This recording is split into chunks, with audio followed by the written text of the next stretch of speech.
السلام علیکم ورحمۃ اللہ۔ میرا نام احمد ہے۔ میرا تعلق میڈیکل طب کے شعبہ کے ساتھ ہے۔ میں نے اپنی زندگی کے تقریباً 28-30 سال سیاحت اور طب کی ریسرچ میں مختلف ممالک میں گزارے اور تقریباً دنیا کے 28 ممالک کا سفر کیا۔ ان سفروں کے دوران میری زندگی میں بہت سے حیرت انگیز، پر اسرار اور خوشگوار واقعات رونما ہوئے۔ میں اپنا سفر نامہ مختلف اقساط میں بیان کر رہا ہوں۔ 100% حقیقت پر مبنی ہے اور مبالغہ آرائی سے پاک ہے۔ آپ میرے ساتھ جڑے رہیے۔ گلوب ٹورز کو سبسکرائب کیجیے تاکہ آپ کو میری ہر قسط بر وقت مل سکے۔ میری زندگی سفروں میں گزر گئی۔ سیاحت میں نے خانہ بدوشوں کی طرح کی، کبھی عرش پر، کبھی فرش پر، کبھی ان کے در، کبھی در بدر۔ غم عاشقی تیرا شکریہ، ہم کہاں کہاں سے گزر گئے۔ کبھی راستوں میں تنہا، کبھی روبرو ہے صحرا۔ میں جنوں کا ہم سفر ہوں، میرا کوئی گھر نہیں ہے۔ میرا بیرون ممالک کا پہلا سفر سن 94 میں دبئی میں ہوا۔ اس وقت دبئی ایک چھوٹا سا شہر تھا جو ڈیرہ دبئی اور بر دبئی پر مشتمل تھا۔ بعد دیکھتے ہی دیکھتے دبئی ایک میگا سٹی کی شکل اختیار کر گیا اور دنیا کا بہت بڑا ٹورسٹ پوائنٹ بن گیا۔ UAE، یونائٹڈ عرب امارات، جو 7 ریاستوں پر مشتمل ہے۔ ان ریاستوں کے نام ابوظبی، دبئی، شارجہ، ام القعین، فجیرہ، عجمان اور راس الخیمہ ہیں۔ UAE کا پریزیڈنٹ خلیفہ بن زید آل نہیان ہے، جو ابوظبی UAE کی فیڈرل سپریم کونسل کا ممبر ہے۔ محمد بن راشد ال مکتوم عرب امارات کے وائس پریزیڈنٹ ہیں، اور دبئی کی کرنسی کا نام درہم ہے، جو پاکستانی 43.33 روپے، انڈین 20.30 روپے اور بنگالی ٹکا 23.9 کے برابر ہے۔ دبئی کی تاریخ کے متعلق مورخ لکھتے ہیں کہ 1830 عیسوی میں بنی یاس قبیلے سے تعلق رکھنے والے تقریباً 800 افراد المکتوم خاندان کی سربراہی میں خلیج کے فرنٹ پر آباد ہو گئے۔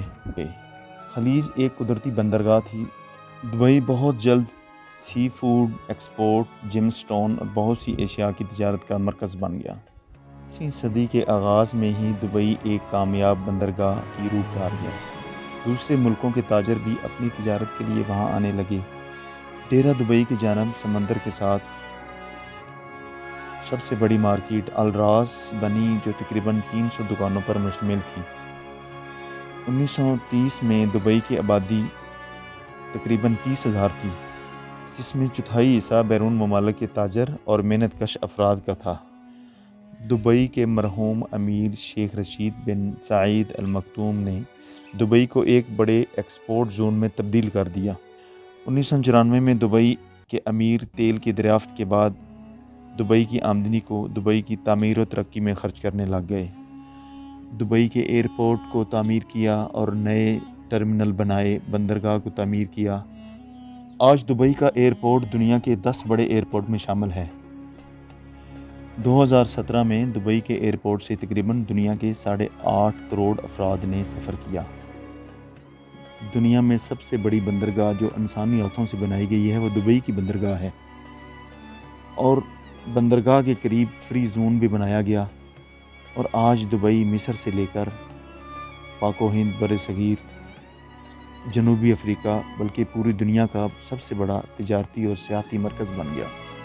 1970 میں شیخ زید بن سلطان آل نہیان کی زیر سرپرستی، اس کی سربراہی میں 7 ریاستوں کو ملا کر متحدہ عرب امارات بنائی گئی، جو دنیا کی امیر ترین ممالک میں سے ایک ہے، جس کا سالانہ GDP 17,000 امریکی ڈالر سے بھی تجاوز کر گیا ہے۔ دبئی کی ثقافت اور روایات مکمل اسلامی اور اماراتی ہیں، لیکن تارکین وطن کو اپنی مکمل مذہبی آزادی حاصل ہے۔ ہر مذاہب کے انسان اپنی مرضی سے اپنی مذہبی روایات پر عمل کر سکتے ہیں۔ دبئی میں خواتین کو مکمل حقوق حاصل ہیں۔